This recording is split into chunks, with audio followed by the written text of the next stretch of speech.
सभी मनुष्य अपने कार्यों में सफलता की आशा करते हैं। कार्य के आरंभ से पूर्व ही सफलता के सपने भी देखने लगते हैं। किंतु क्या आपने सफलता का रहस्य जानने का प्रयास किया है? असल में आपकी सफलता और आनंद का रहस्य छिपा है आप ही के पड़ोस के किसी बाग में खड़े एक वृक्ष के पास। क्यों, सुनकर चौंक गए ना कि भला किसी की सफलता का उसके पड़ोस के बाग में खड़े वृक्ष से क्या संबंध हो सकता है? वृक्ष के मूल भूमि से जल और अन्न प्राप्त करते हैं। शाखाएं उस अन्न जल को पत्तों तक पहुंचाती है। पत्ते सूर्य प्रकाश में लहराते हैं, हवा में लहराते हैं, जमते हैं, झड़ जाते हैं, प्रति क्षण जीवन का आनंद उठाते हैं।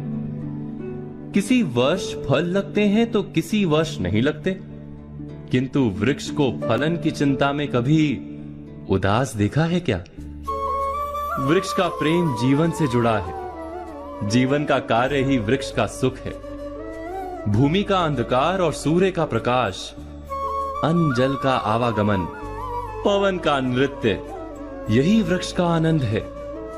फल तो उस आनंद के परिणाम स्वरूप लग ही जाते हैं। अर्थात आनंद के कारण वृक्ष सफल होते हैं, सफल होने के कारण आनंदित नहीं होते। किंतु हम अपने कार्यों को आनंद का कारण नहीं बनाते, बल्कि उन्हें सफलता का साधन मान लेते हैं। इसीलिए हमारे कार्यों में सुख नहीं, हृदय में धैर्य नहीं, जीवन में आनंद नहीं। संसार का तो नियम है, पुष्पित नहीं हो पाती बेला, पुष्पन से यदि स्नेह नहीं। आनंद सृजन का कारण है जग में, केवल ये देह नहीं। जीव जन्म लेता है और उसके साथ ही जागती है उसकी स्मृति। स्मृति बड़ी ही बलशाली किंतु विचित्र अनुभूति होती, सदा आपके साथ रहती। आपके साथ जो जो घटता है वो कहीं ना कहीं किसी स्थान पे संचित रहता है। किंतु कभी कभी हम भूल जाते हैं कि स्मृति हमारी है। तो इसमें हमें क्या सहेजना है और क्या मिटा देना है, ये हम पर निर्भर करता है। इस जीवन में क्या सहेजना चाहिए? सुख, आनंद के क्षण, वो क्षण जहां किसी ने हम पर उपकार किया, वो क्षण जहां किसी ने अपनी मित्रता निभाई, वो क्षण जहां हमने किसी को सुख दिया। और हम क्या स्मरण रखते हैं? अपने दुख, पीड़ाएं। वो क्षण जहां किसी ने हमारे साथ कुछ बुरा किया, वो क्षण जहां किसी ने शत्रुता निभाई। और फिर यही स्मृतियां हमें प्रेरित करती है प्रतिकार के लिए। इसलिए हमें क्या भूलना है और हमें क्या स्मरण रखना है, ये हम पर निर्भर करता है। इस जीवन में सब कुछ भूल जाइए, किंतु ये अवश्य स्मरण रखिएगा, भूलने वाली बातें याद है, इसीलिए विवाद। तो प्रेम से बोलो राधे राधे। हम सबको कभी न कभी तो क्रोध आता ही और आएगा भी। मनुष्य, इन्हीं भावों से हम जुड़े। किंतु ये क्रोध क्यों आता है? कभी सोचा है आप? ये क्रोध तब आता है जब हमारे मन के अनुसार कुछ ना हो, जैसे कभी कोई हमारी बात ना माने या कभी हमें पराजय प्राप्त हो जाए। किंतु इन सारी परिस्थितियों में आधार एक ही है कि कहीं ना कहीं, किसी न किसी स्थान पे हम दुर्बल हैं।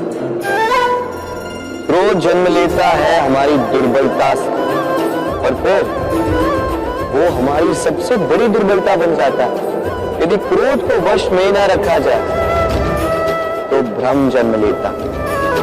यदि भ्रम को वश में न रखा जाए तो विवेक व्याग्र होने लगता है, और यदि व्याग्रता को वश में न किया जाए तो व्यक्ति का तर्क ही नष्ट हो जाता है, सोचने समझने की शक्ति शून्य हो जाती है।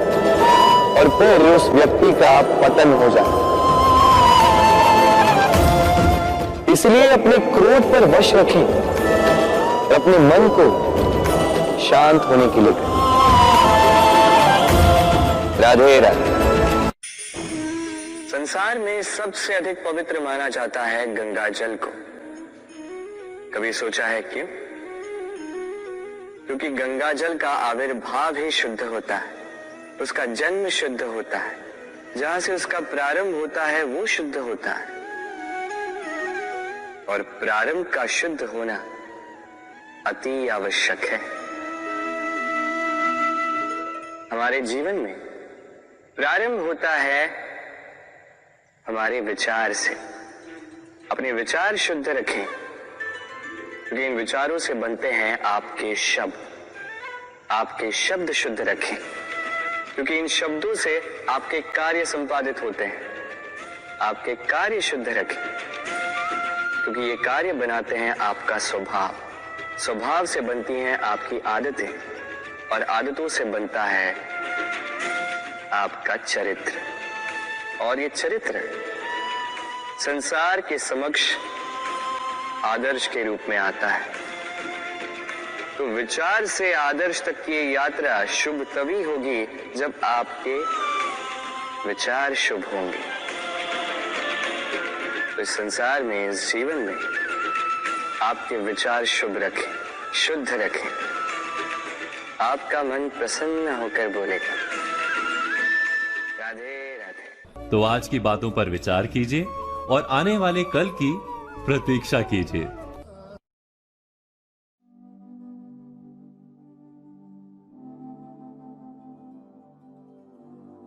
सब्सक्राइब करें एवरीडे टाइम चैनल को। लास्ट वीडियो की तरह यह वीडियो भी स्पॉन्सर्ड है एवरीडे टाइम चैनल की तरफ से। इस चैनल पर हमको मिलते हैं संगीत साधना और सात्विक म्यूजिक जैसे अनोखी वीडियोस जो हमारी नींद की प्रक्रिया को पूर्ण रूप से बदल सकती है। डिस्क्रिप्शन में आपको लिंक मिल जाएगा या ऊपर हुए आई बटन को दबाकर आप जा सकते हैं एवरीडे टाइम चैनल पर और एक बार संगीत का लाभ अवश्य उठाइए। जाइए चैनल पर विजिट कीजिए और सब्सक्राइब कीजिए एवरीडे टाइम चैनल। चलिए अब हम श्री कृष्ण के उपदेशों की तरफ अग्रसर होते हैं। राधे राधे।